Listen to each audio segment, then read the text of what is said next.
before they get up, I'm going to go ahead and introduce Dr. George Messer. He's the Conklin Chair of Logistics here at Clayton State University. He's actually the individual who brought out our guest speakers this evening, so he's largely responsible for what you're going to hear this evening.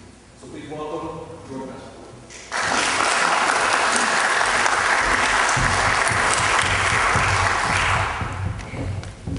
Thanks, Dr. Tidwell. It is my privilege tonight to introduce two gentlemen that I have gotten to know since I've been here in Atlanta. Excuse me. And I want to introduce them. I've got some facts and figures, but first I just want to tell you a quick story.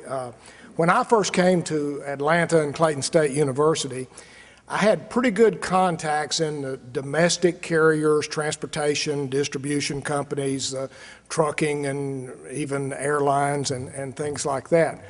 But I knew nobody in this area dealing with international trade. And if you don't know it yet, you will know that in this area, there's a huge network of international freight forwarders and customs house brokers, lots of positions, lots of jobs in that area in this part of Atlanta. But I knew nobody in that business. So one of the people that I did know, I went to him and said, who do I need to talk to about international freight forwarders, customs house brokers? He said, the person you need to talk to is Lee Hardeman, and maybe Harold Hagans. And next person, I asked exactly the same question. He said, the person you need to talk to is Harold Hagans and maybe Lee Hardeman. And after I had talked to 3 or 4 people, I kept getting those two names. And what I came to realize is that those two gentlemen are two of the most respected businessmen in Atlanta. I'm grateful that I did have the opportunity to get to know them, because both of them have been great supporters of you, of students just like you, of our program here. Lee Hardeman has been a frequent guest speaker for my classes.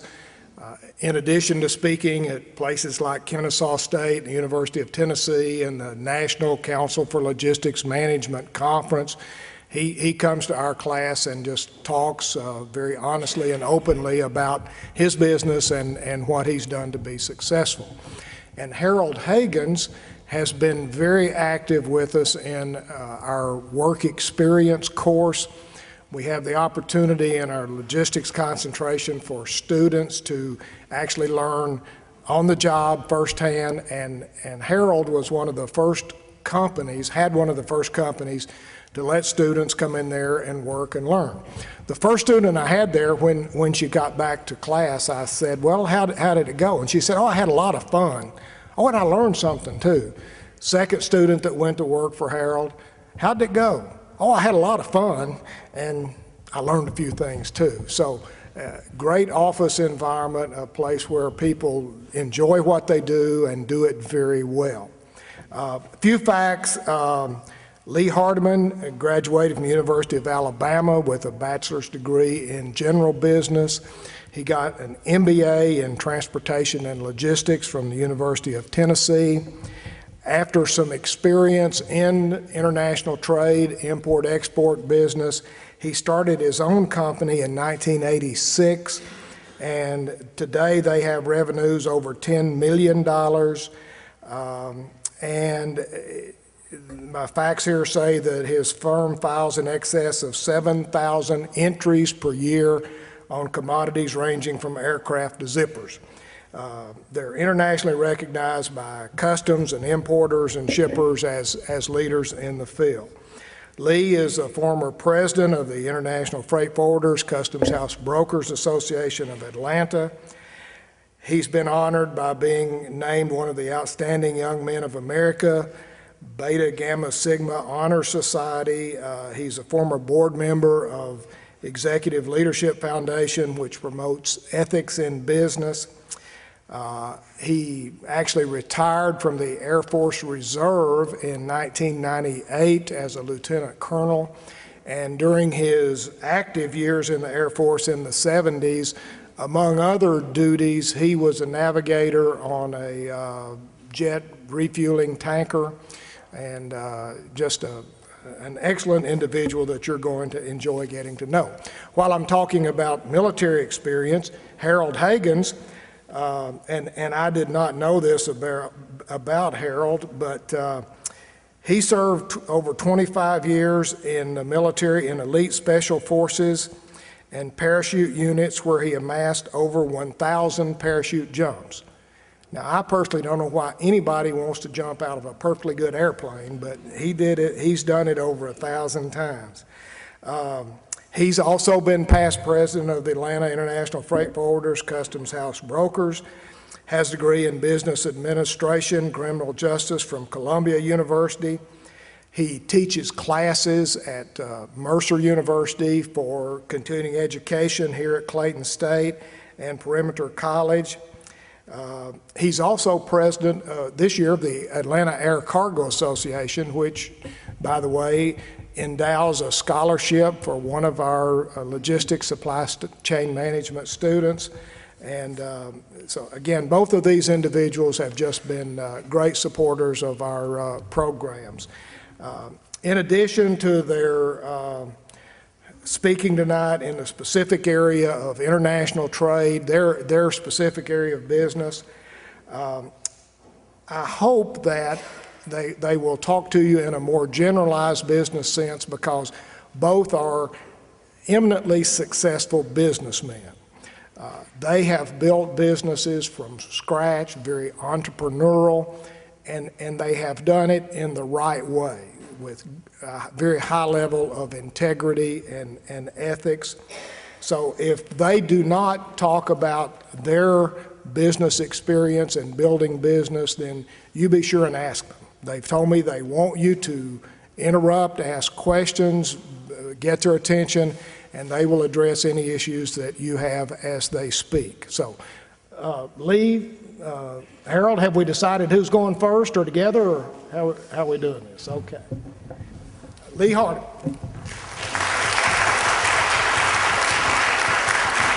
Thank you. I'm his backup. And I couldn't ask for better. Harold and I are friends as much as we are competitors. In fact, I was vice president when he was president of the Brokers Association back in the very early 90s, and we didn't have near the infrastructure here in Atlanta that we have today. And Harold wisely suggested that we needed to get that, and we had very little USDA, no fish and wildlife to speak of. Harold took USDA, I took Fish and Wildlife. Within a couple of years, we had a number of USDA clearance processes. It took me about 10 years to get Fish and Wildlife nailed down, and it's still going, but we've worked together for many years. I also want to say one other thing that George left out about Harold. Harold is a retired sergeant major in the Army, and that is by law restricted to the top 1% of enlisted people, and it's a lot like making general officer. It's a very high honor. Checks in the mail, Lee. Yeah. Well, I already got it. Good. Already got it. Another thing I want to talk about, we just got back from the Government Affairs Conference. We have a national Brokers Association, Brokers and Forwarders Association as well, and they have a Government Affairs Conference every year, and we go to the Hill to get agriculture. We have a propagated plant inspection station that we almost lost, except for our lobbying efforts in 2006. Now it's up and running, and it currently is having about an $18 million economic impact in Atlanta. From almost zero to $18 million in a year is phenomenal. We predict that in the next 2 to 3 years it will come somewhere 75, maybe $100 million economic impact for this one bit of infrastructure that we got. And while I'm throwing numbers at you, let me throw a number that we use when we go talk to our Congress critters, as I affectionately refer to them. Between the Georgia Port Authority and Hartsfield Jackson Atlanta International Airport, those two have a $55 billion, with a B, $billion economic impact in Georgia. So, as George said, there are a lot of jobs. Well, how many jobs? 225,000 jobs, if I remember the statistics correctly, are tied to international trade here in Georgia. So there's some opportunities here. It's certainly been good to Harold and me. So let me get on with my canned presentation. But as George says, if you have a question, please feel free to stop me.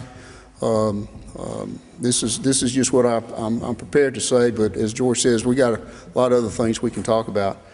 So how do I get this started? Mike?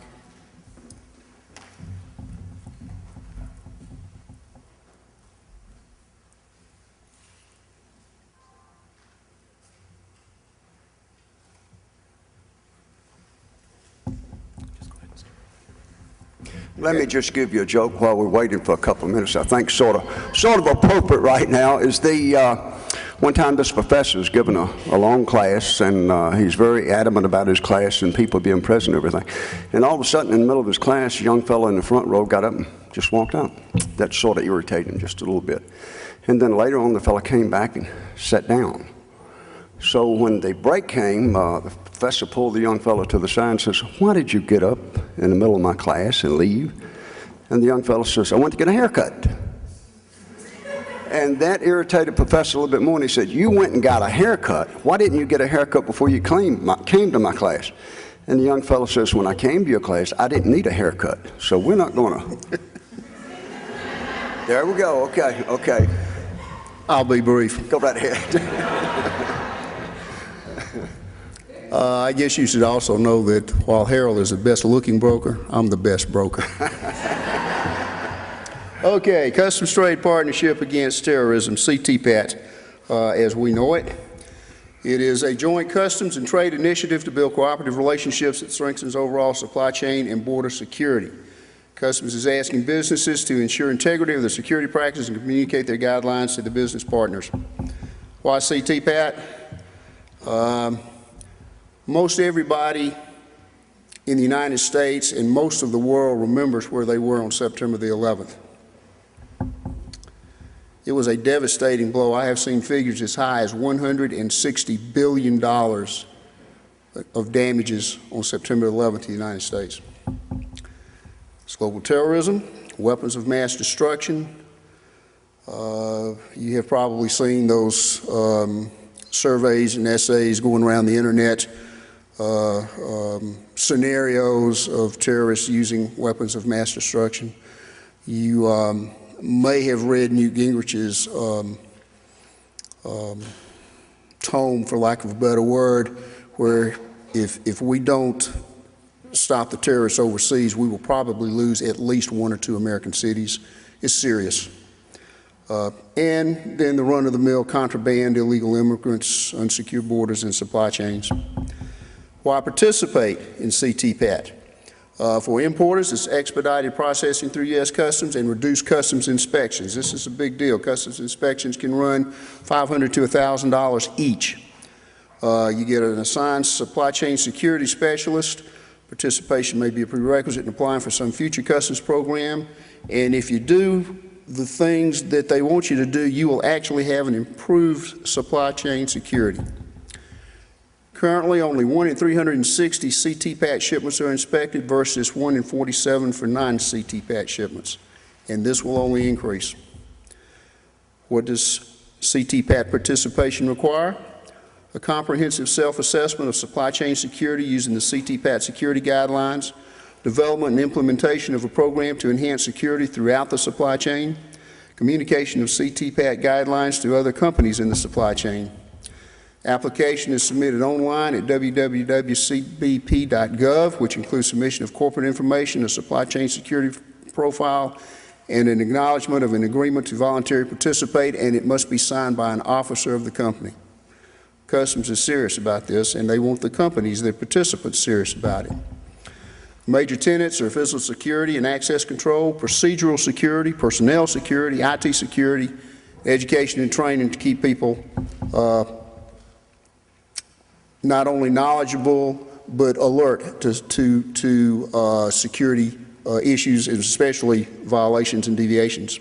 Physical security goes to building construction, yard fencing, gates, lighting, locking devices and key controls, alarm systems, and surveillance cameras. Access controls must prevent unauthorized entry and protect company assets. It goes to employees, visitors, deliveries, and challenging and removing unauthorized persons. We have a 17-person office. We have to have a written procedure. And by the way, in our business, if it ain't written down, it didn't happen. That's especially true with CTPAT. It's got to be written down. All these procedures have to be written down. Container security, and these are for importers. Brokers don't usually have containers. Integrity must be maintained to protect against the introduction of unauthorized materials and/or persons. Written procedures must be in place to verify the physical integrity of the container structure prior to stuffing. And procedures must stipulate how seals are to be controlled. All seals must meet or exceed these standards for high security seals and containers stored in a secure area. Now, Harold, you're CTPAT certified. You handle containers in and out of your facility, don't you? Correct. What procedures do you have in place that are extraordinary to comply with CTPAT? Well, I guess perhaps we have what might be known to the average person as a paper trail from point A to point Z. Point A can be anywhere in the world. Point Z can be the last point of debarkation here in Atlanta or anywhere else, that is accounted for who touched the container, what the seal number is on the container, who got the goods out of the container, what happened to the container. So it's pretty intensive when you come up to the security of ocean containers there itself. You know, I may need to take a little step back here and get into some basics of what Harold and I do. How many people in here know what a customs house broker is? Okay. How many people know what an international freight forwarder is? Okay. A customs broker, much like a tax CPA, prepares tax forms and guides their clients through the maze of tax law. I'm sorry. Much like a CPA prepares tax forms and guides their clients through the maze of tax law, a customs broker prepares customs forms and guides their clients through the maze of customs law. Forgive me. An international freight forwarder, much like a travel agent books your journey through to foreign countries, freight forwarder books freight through to foreign countries and handles a lot of the details. Our company is strictly customs brokerage. We strictly do imports. Harold does both. He swings both ways. Thank you. Business partner requirements, which we have all over the world. We were founding members of an organization called Global Freight Group, and we have to vet our partners pretty rigorously. It's written, it's verifiable. We do credit checks, and we ask for references and stuff like that. Some of the other members, U.S. members, are CTPAT certified, and they have a certificate, and that's just prima facie for them. Procedural security, again, it's got to be in writing. Paper trail from A to Z on what your procedures are for shipping, receiving, storage, and this is for importers more than it is for brokers and forwarders, purchasing and inventory control, and how you handle discrepancies. Personnel security, pre-employment verification, credit and reference checks, criminal background checks. Ken, where are you? Ken? Yeah, there you are. Ken started working for us. We had to do a background check because we are CTPAT qualified, and he's just part-time. We have to have written termination procedures where we make sure that any information they have is not compromised, and an annual certification of no felony convictions. Education and training has to be at least annually, and review our security profile, which is probably a Word document, 3, maybe 4 pages long. Review threats, terrorists, other pose at all points of the supply chain. We make our employees aware, you know, if you see something like bananas from Iceland, if you see, you know, powdered sugar in little plastic bags coming from a P.O. box in the Bahamas to a P.O. box in East Tennessee, you know, you might ought to alert someone that just doesn't look right. Electronics and chemicals from Pakistan would surely attract people's interest. It just doesn't look right. We have a data sheet where we can contact various different people. It's a lot of resources should we come across something. We have very tight information security. While our customers can log on to our website, it's on a separate server from ours. We have a firewall between our server and their information. Password protection, of course. The CBP has implemented an internet application and communication portal, so everything, all the applications and the communication is internet or email based. Our CTPAT profile, I don't think I sent that over here. No, I didn't. But like I said, it's a 3 or 4 page Word document and it outlines all our processes. Again, submitted online. At this time, there are over 8,000 CTPAT applications pending approval, and processing time exceeds a year. This notwithstanding, it's highly important that our customers apply to CTPAT as soon as possible. Once certified, they undergo a validation, which is an audit. All participants will be validated, and participants will be given 30 days in advance written notice. They sent up 2 supply chain specialists from Miami, and this was the first time, probably the first time, that when the government shows up, they say, "We're here to help," and they were. They seriously were interested in helping us make sure our supply chain was secure. They made some suggestions. They were not there to ding us, but says, "You need to shore this up, you know, this and that." And, as small as we are, they did not suggest that we needed surveillance cameras, but we did need a retaining area where you walk into our office. In the foyer, the door that goes to the rest of our office is locked, and is remotely controlled to keep people out. They do not, as small as we are, you know, if somebody's having a bad hair day, everybody knows it. So we don't have to have badges, but larger companies, and I think the threshold for that's about 25, larger companies have to have badges and picture IDs and that sort of stuff. Again, they come in and check you, detailed review. Again, very straightforward process.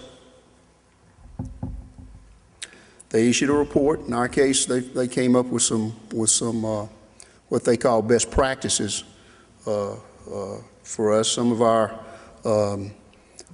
controls for classifying and making sure the information was correct, they thought were pretty good. We were pretty pleased with their report, but they did find a couple of things we needed to shore up. Not everybody plays by the rules. We think in our company, and I'm going to speak for Harold because I know in his company too, we play by the rules. And that's how we got where we are. Not all companies do. They send customers a bunch of eyewash, and in reality, they aren't doing any of those things. They're going to get suspended or expelled. And that's about all I have on this. So would you like to add something, sir? I would certainly like to invite you to be a part of our team being that international team itself. Dr. Messler was reading the resume there where jumped out of airplanes 1,000 times. A lot of people do that every day. There's nothing to it anymore. That's sort of exciting. That sort of gets the adrenaline flowing. But the business that we're in, even more so. Even more so. You want something exciting, and about the only thing that excites me is you people and the business I'm in today. So it's absolutely is. Today, a good example, I had a visit by U.S. Customs, a visit by Fish and Wildlife, a visit by the EPA, and a visit by the DOT. But they are there, and I would agree with Lee, they're there to help. There's about 40 agencies out there that work hand in hand with us. A big one on board now is CDC and Food and Drug Administration. Wow. Those people now are all over the world. I think U.S. Customs is now in 41 countries. Give you a good example. You used to go to Customs, you'd have to stay right here. Now you can go all over the world. Everybody is short people. If you're educating, you're about to complete your degree or complete your work in school, go and apply for some of those jobs. They will pick you up in a day's time and move you out and put you in uniform, and you'll be back working, and just about assure you. Everybody is hurting. Now, from another standpoint of view, we operate a website out of our company for the organization that I work part-time for the Atlanta Air Cargo Association. We have about 6 or 7 pages which stays constant of want ads. We want people. We need people. And some of those jobs are paying you guys in the 3 digits. Money was? Pay? No? Do something, do something. There you go. Some of those jobs in the 3 digits pay there. They certainly are. And can you fulfill all of them? Absolutely not. But if you'll see what we're doing, and the airport's an amazing place, and if you haven't been to the inside, the internal part of the airport, 55,000 people work there. It got the Waffle House mentality, and in fact, never close. Really never close. U.S. Customs a good example. The last airplane comes in at night out of, wow, I'm trying to think, Seoul, Korea, somewhere around about 12:30 in the morning. The first airplane comes in out of Tel Aviv at 5:30 in the morning. So really, Customs is closed about 3 hours a day. That's 24 hours a day, 7 days a week, 365 days a year. Always, always open. The business is exciting. It's learning something every day, going to school every day. It's just absolutely amazing to see how people make a living in this business itself. And can you, and Lee would probably disagree. I know he's a millionaire, and he's a self-made millionaire. And he got that by working very hard. I'm probably not quite up to Lee, but I'm working on it. We're working on it. But we came here, we started about the same time in this business, and there was about 7 or 8 companies, I think, doing what we're doing back in the 80s. I think it was more like 20. Yeah, and now we got about 140 companies doing what we're doing. Our big competitors, FedEx, DHL, we do the same thing they're doing, only we do it a little bit better. A little bit better. Nobody's hearing from those companies. You laugh. Does anybody in here work for UPS or FedEx? Okay. I was going to thank you. Harold and I get down on our knees every day and thank God for UPS and FedEx. If we can get the customers that they alienate this week, we could double our business.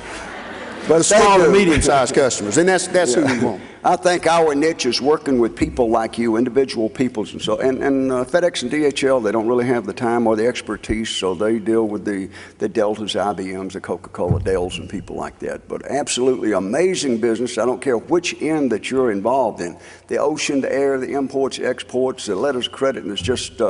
We're in a learning process every day. I think, wow, I got to top. I think 14 people we have. My company, 4 Chinese, 1 from Germany, 6, I don't know, I might have my numbers out, 6 from Mexico, 1 from Bangkok, and I'm the token redneck in my company right now. So, but really amazing to see how these people are communicating and what they're doing, or pulling stuff from all over the world, and everything you can think of. It's just amazing. One of my biggest accounts right now is worms.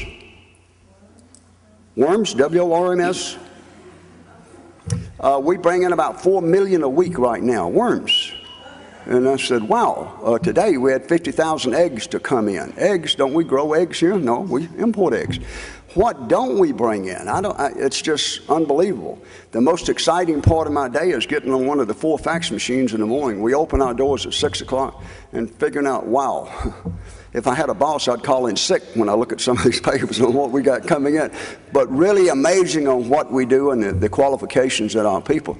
And I don't know about Lee's company, but people get into there and you get trained and you pretty much stay in this particular environment itself. You become invaluable to the international business there. I got one young lady that's been with me 19 years now, and the rest of them, they're not allowed to quit. It's very simple. I got too much invested in them. They don't want to quit, really. They really don't. We make a nice environment for them, and they're making a good living. And they're progressing, absolutely progressing. Education is one of the primary things. Absolutely, education would not have mattered much when I was coming up. You had to outwork the people that were educated. You could do that. You cannot do that anymore. So education is, yes, ma'am. What specifically do they need to learn before they get everything. Yeah. I don't know anything. I'm sort of a smart aleck quarterly. Anything that pertains to international and languages. I think Georgia Tech, perhaps University of Georgia, somebody put this out. What's the 2 predominant languages in about 15 to 20 years now going to be in the world? What do you think they're going to be? Mandarin and Spanish. You need to get into the, do you need, is it a prerequisite? No, no. Does it help? Absolutely so. That's why I decided to do business in Latin America, and I took sort of a survey quite a few years ago, and said, geez, we either bring Spanish tutors in to teach us, or else I hire Spanish people. And everybody says, please hire Spanish people. So we went that route there. And then we looked at the Chinese market, and absolutely invaluable. Good that you understand it, absolutely, but to be involved in those particular languages is an asset that's unreal, absolutely unreal. If you walked in my office today speaking a different language, I would 90% more hire you than I would somebody just speaks the redneck that I speak here. So absolutely, absolutely essential. Look what's going on out there in the future. Look what's going on. But education is the key. Now, I got people that are going to school all the time.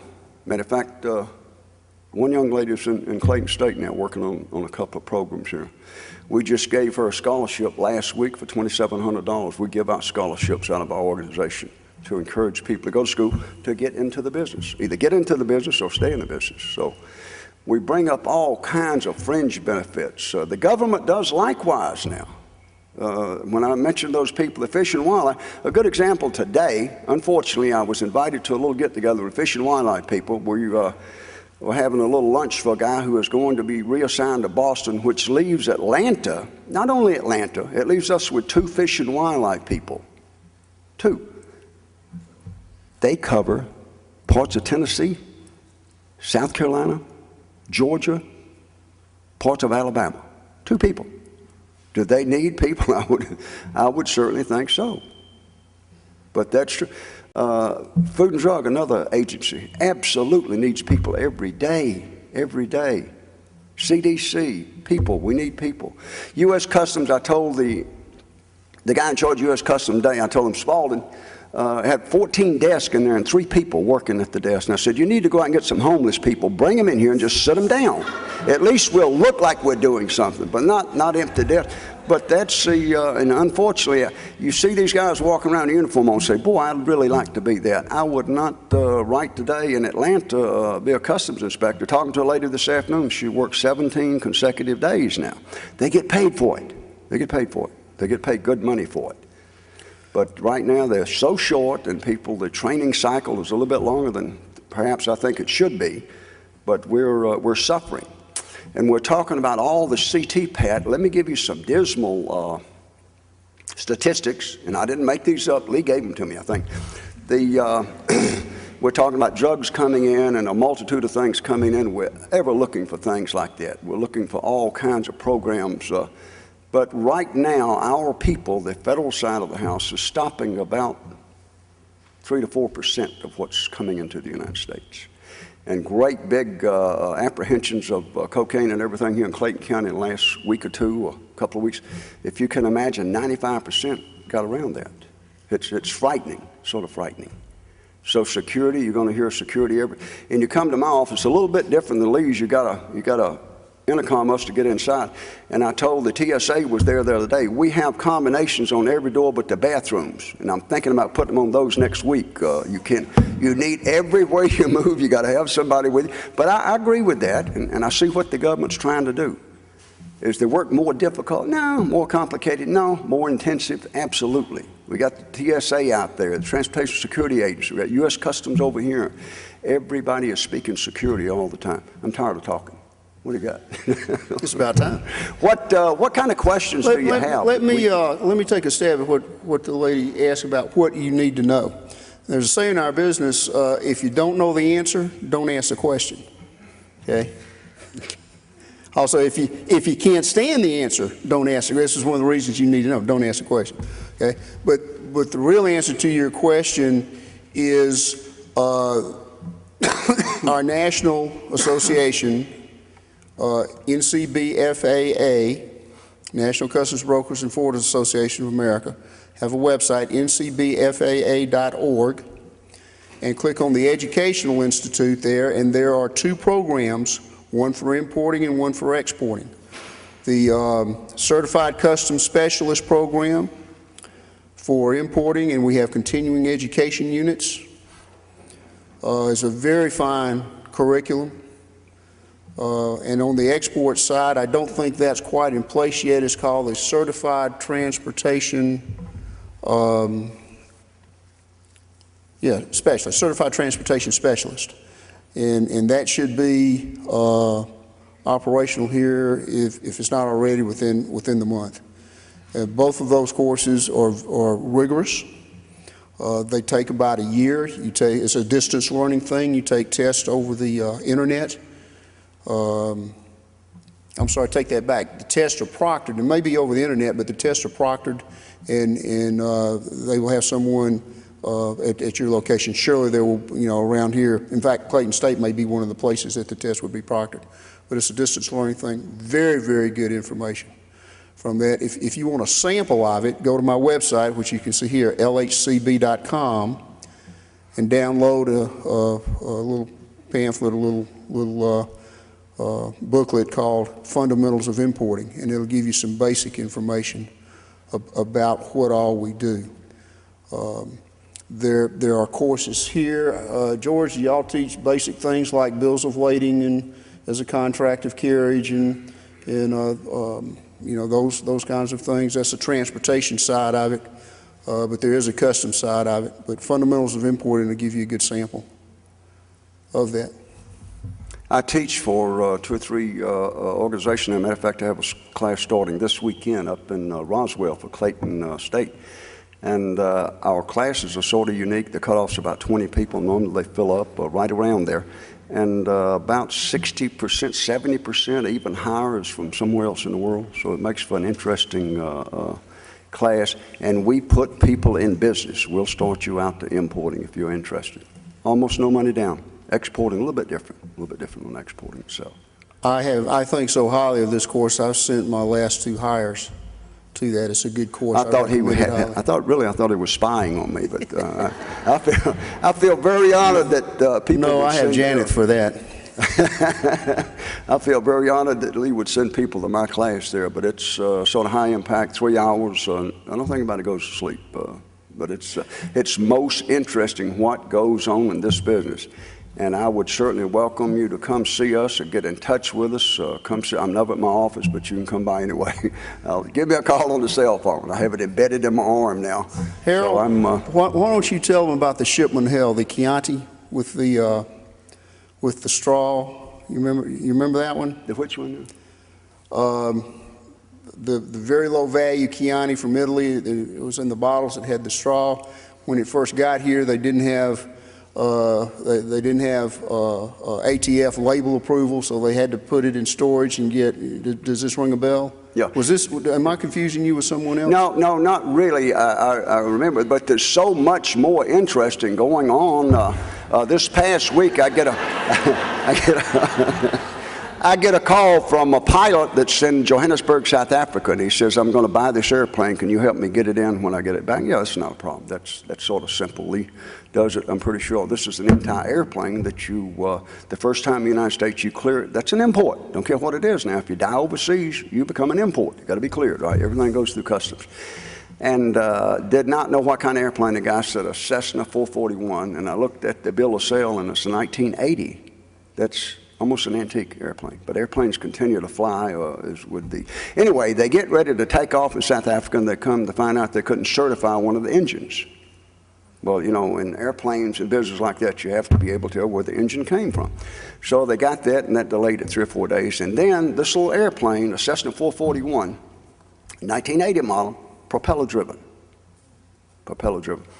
He skipped from South Africa and made about 20 stops, only had 4 hours of fuel. That's all he could carry on board. And he named little names he's stopping that's not on the map, but they're little islands that's out there in the middle of the ocean that refuel airplanes and so forth. Took him 4 days to get here, and I noticed when the pilot and co-pilot got off out of the airplane, they kissed the ground. That was, that means they were very, but it was funny, I looked down the runway and we knew just about what time I was in contact with the pilot, and I saw all this smoke developing and all these little propellers sputtering, and I said, oh boy, this is sort of exciting. So we met him, cleared him through customs, and he took off to Panama City, I think, is where there. But we were on that airplane talking to that pilot for about 5 or 6 days. Where are you at, and where are you going to, and where's your flight plan coming from? So it's absolutely amazing. One of the things that we bring in, we have what we call in our company worm days. Thursdays are worm days, 2 or 3, 4 million worms. And I didn't know, I'm not the outdoor type. A young lady was telling me in one of my classes, you go to the sports place, what are they? Bass shops, Bass Pro Shops, I guess the big. And you go in and now you have a vending machine. You put $1 in the vending machine and out drops a styrofoam cup with 5 worms in it. That's technology. That's technology. But that's big business now. Let me tell you what, a load of worms runs you about $35,000. So that's, yeah. What do they do with all of them? I have no idea. No idea. No idea. But tomorrow we're bringing in lynx from Tanzania, 2 lynx, a pair of lynx, I guess you might say. It's going to the Nashville Zoo. That we work on with the Fish and Wildlife and all the other agencies that are associated with international business. And I never, ever know. Pretty good idea. Dogs, big market now for some reason is English bulldogs. Where do you think they come from? Russia. English bulldogs out of Russia. I guess you can raise them anywhere. We bring in like 40, 50 a week now. And I tell, nobody here is from Alabama. No. Oh, Lee, wow. I tell people, we bring in... I escaped before it did too much serious damage. We bring in dogs now. These are drug dogs. Well, between you and I don't think I'm going to be buying any dogs anytime soon. The most popular dog on board right now is the bomb detection dogs. We bring them in, send them to Alabama to school. When they graduate, they go back on the market about 6 to 8 months later. They run $40,000, $50,000 a piece. And they come out with a guarantee, just a warranty, like they'll guarantee they're going to hit X number. And then you got the body recovery dogs, very expensive dogs. Awesome amount of training goes into them. Then you got the attack dogs, cheapest thing on the block. All you got to do is say, sick them. And these, you know, not a problem there. But all of these animals come in all the time, and then they turn around and go back out to be exported out. The whole world wants those. Bomb detection dogs, hottest thing on the market right now. But we school them to Alabama, and when they get their degree, they come back with their papers, and out they're gone again to work for the rest of their lives, I guess. But that's just a day's work there. But the most exciting business I think you can get involved in certainly is.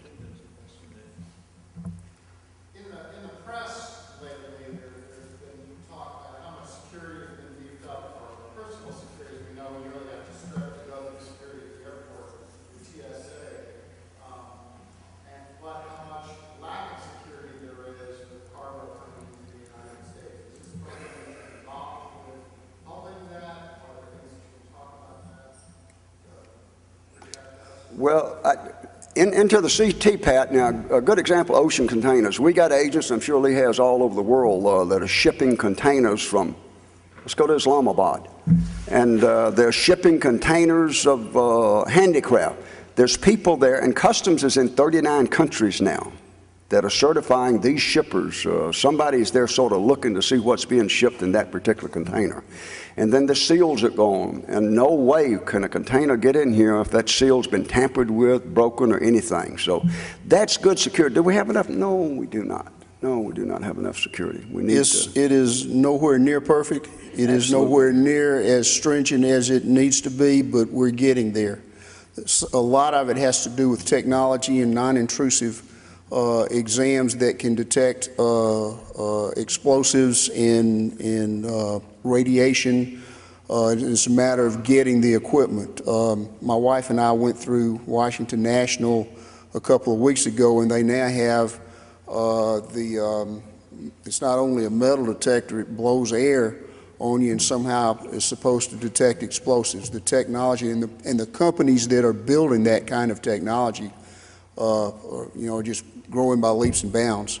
Might be a good place to look at putting some excess money that you have. But we have a long way to go on the cargo side to get it where the passengers is. But, I guess the good news is from what I hear from TSA, they've got the passengers just about where they want them, and they are focusing their efforts on cargo. And there's a great big effort there. You're shipping cargo by passenger planes, which has a much higher rigid security aspect than you do by freighters, than you do by sea. So you got 3 different aspects there that you're concerned with. But no, we have a lot of security to go through yet. Could you speak up a little bit or come to the microphone? Okay.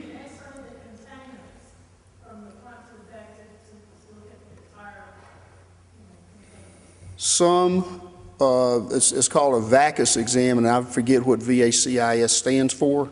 It is done pier-side containers. Sometimes they'll do an entire ship. Sometimes they'll just do select containers.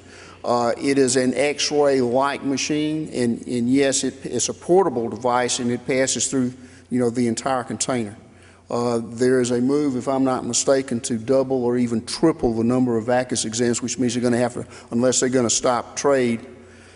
And here's a concept you need to understand. There's a fine balance between security and trade. There has to be balanced. Trade has to be facilitated up to a point. Security is great up to a point, and there has to be a balance there.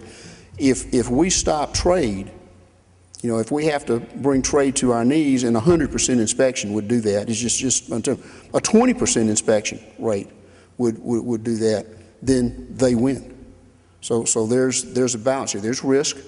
And Customs will be the first to tell you that their inspection, what they call selectivity, which containers and which shipments they select for further examination, is a risk-based system. Like I said, you're importing chemicals and electronics from Pakistan, little plastic bags of powdered sugar from the Bahamas, or bananas from Iceland, those are going to get looked at. Other questions?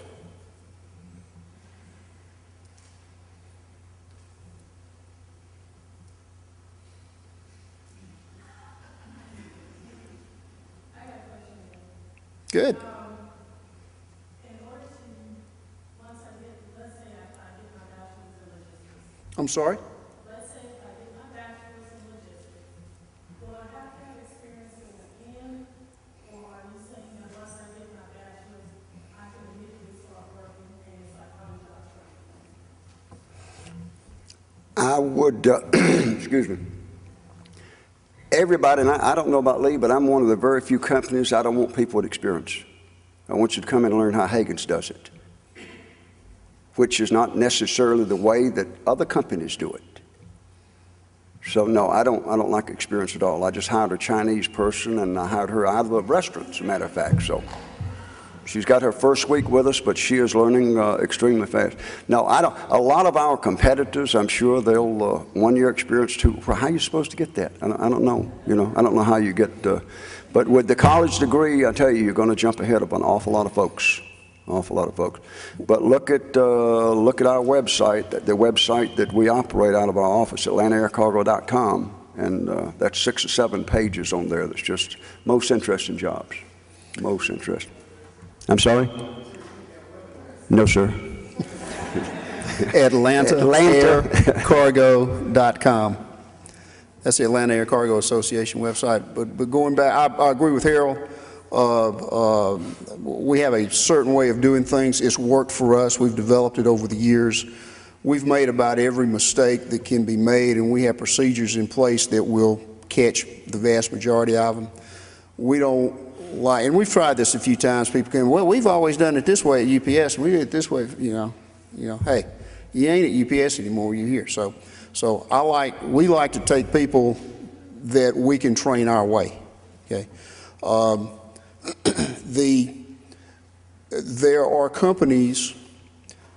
In fact, we know a lady that got her customs broker's license without having worked in the industry at all, passed the test, and was having an extremely difficult time finding someone that would employ her. And she came from the real estate industry, and she had a very high income record.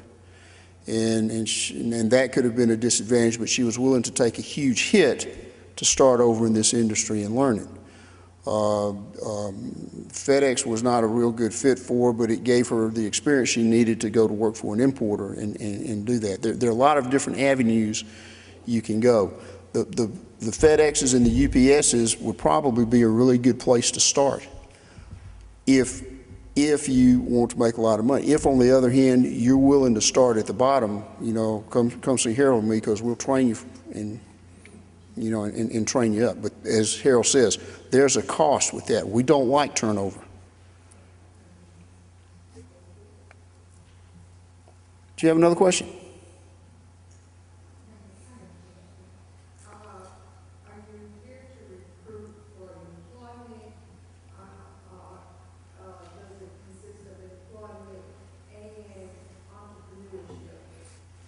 I am not here to recruit. I'm here to I speak on behalf of I speak on behalf of a lot of the government, and I always tell people all of these government agencies need people, and our website will amaze you at what they're looking for on there. People that in different areas and so forth. Need them in ocean, need them in air, need them in exports, need them in imports. So, and it's always been that way. We posted 7 to 10 pages all time, constant. So. I'm talking about 50, maybe 75 jobs on there. So it is constantly there. We're never filled up with people, never. When Harold and I came here 20 years ago, we just, in about 2 weeks, we'll celebrate our 21st anniversary. When we came here in the early 80s, it seems to me that Charleston had about 70,000 entries a year, and Savannah had about 60,000, and Atlanta had about 35,000. Customs doesn't publish those statistics anymore, but we conservatively estimate somewhere around 300,000 entries in Atlanta alone. Charleston and Savannah have at most doubled from that. So Atlanta's the 400-pound gorilla in the southeast these days. With that kind of importing, and let me tell you this story. How many people in here know where Soddy Daisy, Tennessee is? It's in the United States. It used to be a distant suburb of Chattanooga until they put in a new highway called US 27, a 4-lane highway, and connected it with the rest of the world. Before that, you had to go up 75 and then cross this little ridge and step back about 30 years. In Soddy Daisy, Tennessee, we have a customer that makes electronic control devices. And this is about 10 years ago, about 90, I think it's 97. I get this phone call that says, Lee, I need for you to come up here. We've just discovered something, and we need your services. So I went and visited the guy. And his plant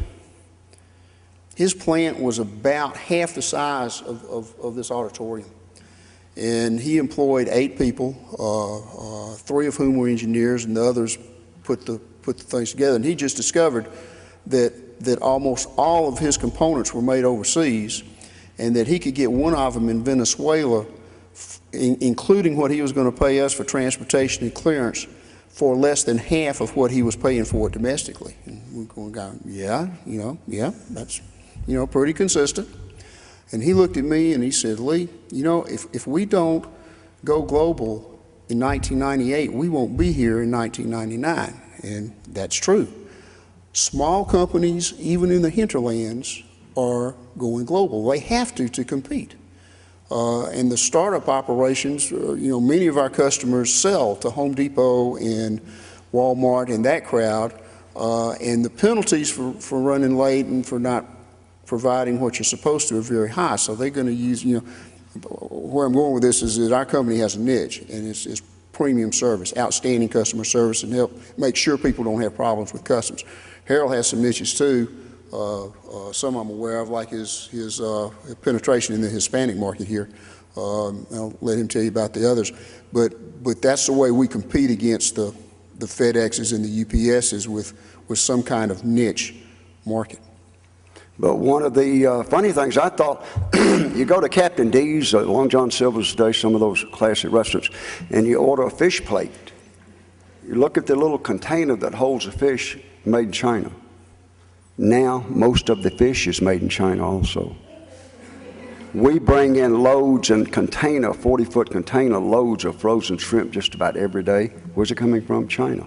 And the market in 2006, and I got some, I don't make up these figures, I'm not that smart, I got something in my briefcase over there, $1.3 trillion. That's just, but what doesn't come from overseas now? And I was in a seminar here a couple of months ago. One guy says, why don't we just stop trading with China? Just show them who the boss is. Another fellow said, well, if you stop trading with China, you better cancel Thanksgiving, Halloween, and Christmas, because we won't have anything. But that's very true. Look at what's made overseas. And if you stick to the domestic market, I think we're in trouble. We don't have a choice. You've got to go overseas. Pretty much got to go overseas.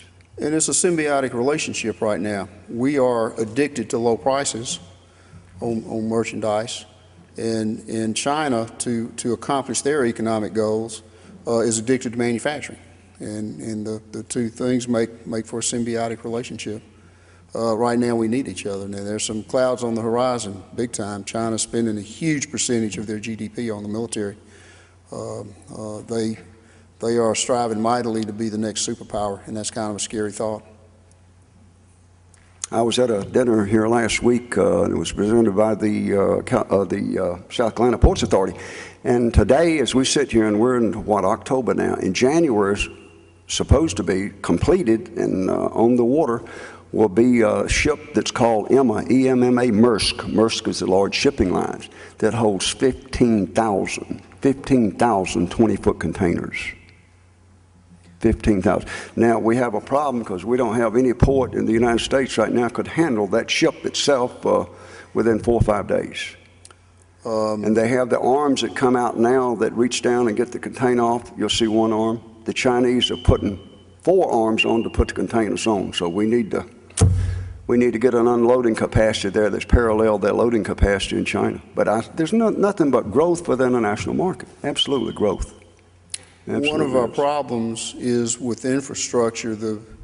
I forget what 15th, what's half of 37? I guess that'd be about another 18? Yeah, somewhere. Because a 10,000 TEU, 10,000 20-foot containers stacked end to end makes a line 37 miles long. So 15,000 containers would make a line, what's that, 55 miles long? And it just slams the infrastructure. They come in here on double stack trains when they come across the country on rail. The truckers, and by the way, we are suffering a shortage nationwide of 1 million truckers. You can make a lot of money as a trucker. In fact, you know, if you do it right, you can make a lot more money than customs brokers. You look at some of the richer people in our country, like J.B. Hunt and Gary Sasser with Averitt Express, and what's the guy over in Arkansas that, you know, there's a lot of money to be made if you are a good, reliable trucker right now with shortage. But the infrastructure is slammed. The ships are getting bigger. The railroads are getting more difficult. There's only so much that it can handle. An interesting story, a legislature in California, the highways around the Port of Los Angeles, Long Beach was so congested that a legislator introduced legislation to prohibit containers coming out of the port between 6 in the morning and 10 in the morning and 4 in the afternoon, and I think it's 3 in the afternoon to 7 in the evenings. And that finally got the port's attention and the longshoremen's attention, and they came up with a plan to try to, well, one thing, they went to 24 hours, you know, workloads instead of just 8 to 5 on Monday through Friday. They went to a 24-hour cycle, and staffing rather, and to get out in those peak times, there's I think it's a $50 per 20-foot, $40 per 40-foot container premium that you have to pay to get those out of the Port of Long Beach. That's one way they're handling it. It's kind of like the toll lanes they're talking about on 285 to let truckers pay to be in the express lanes. Same concept. It's not with the program, because basically you've just identified a snake, and if you play with a snake, sooner or later you're going to get bit. He's going to play fast and loose with customs. He's going to play fast and loose with us. It's not a good business decision to do that. But let me give you an example of something that we can get into. We recently acquired a major medical equipment importer, and they bring in lighting, and some of it's, and they make the dental chairs with the lights attached. They make operating tables in suites with the lights attached. And those are specially provided for, and they have a certain classification. I believe the duty rate is like 2.5%. Well, then they started bringing in standalone lighting, okay, to help. Well, their previous broker didn't, well, we've always had that classification before, and that's what a lot of our competitors do. They have, if it's a cookie cutter operation, if they bring in widgets type B, and widgets type B are specially provided for in the tariff, they're good to go. But if you get some complexity to it, they start running into problems, okay? So here they go. There was a small change. Their clerk didn't catch it, okay? We get it, we give it a fresh look. You know, the first thing we did was, oh, well, this is classifiable as a standalone light, regular light, doesn't have anything to do necessarily with medical aspects of it, doesn't qualify for the medical aspects of it, because frankly, you know, you could put this in your living room as well, okay? So this is classifiable at 6%, yeah, this other stuff's at 3%, and the person, the import manager at this company hit the roof. Wait a minute, this has always been classified. Yeah, well, and after the dust settled, it says, look, we're really trying to help you, because if Customs had found this, you're in big trouble, because they bring in hundreds of thousands of dollars of these lights a year. They were looking in the duty difference, and we did some quick numbers, and it was about $100,000 additional duty. It's a multi-billion-dollar company. $100,000, you know, they'll waste in a week. So the bottom line of it, you know, the reality of $100,000 is no big deal. The emotional impact initially was dramatic, and we had to do some fast talking and to let them realize that we're on your side. We're trying to help you, because if Customs finds out about this first, you are in deep trouble. Let us show you how you can go to Customs, you know, pay the duty that you should have paid anyway, and stay out of trouble and get on the good boy list. It's called prior disclosure. But yeah, it happens, and even every once in a while we get into a classification dispute with Customs. I'll give you an example. Quartz silica rods about the size of my little finger come in a box about the size of this podium, except it's turned on its side. $500,000 a shipment. They took this these quartz silica rods, and extruded them into fiber optic cable. Quartz silica rods, and this was under the old tariff system, where, quote, the final use of the product determines its classification, okay? We properly classified those as quartz silica rods, dutiable at 2.5%. Customs came back and says, no, that's really fiber optic cable, because that's the end use. Now, they extruded them here. They extruded them here in the United States. So when they cleared Customs, they were quartz silica rods, okay? And our thinking was that was their final use. Now, what they did after that wasn't any Customs business. Well, Customs took it upon themselves to say, yes, it was. Well, if you think about it, that's $50,000 difference in duties per shipment. They did one a week. That's $2.5 million a year. And Customs was going back 5 years. It's a lot of money involved, okay? This went all the way to the Court of International Trade, where issues like this are adjudicated, and we prevailed. They had to spend hundreds of thousands of dollars in legal fees to arrive at that determination. That must be our cue to stop. Questions?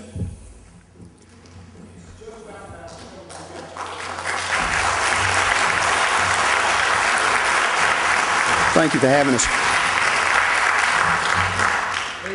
Harold, we have a certificate that says Clayton State University School of Business Certificate of Appreciation, presented to Lee Hardeman, Harold Hagans, inaugural speaker, School of Business Speaker Series, October 4th, 2007. Thank you.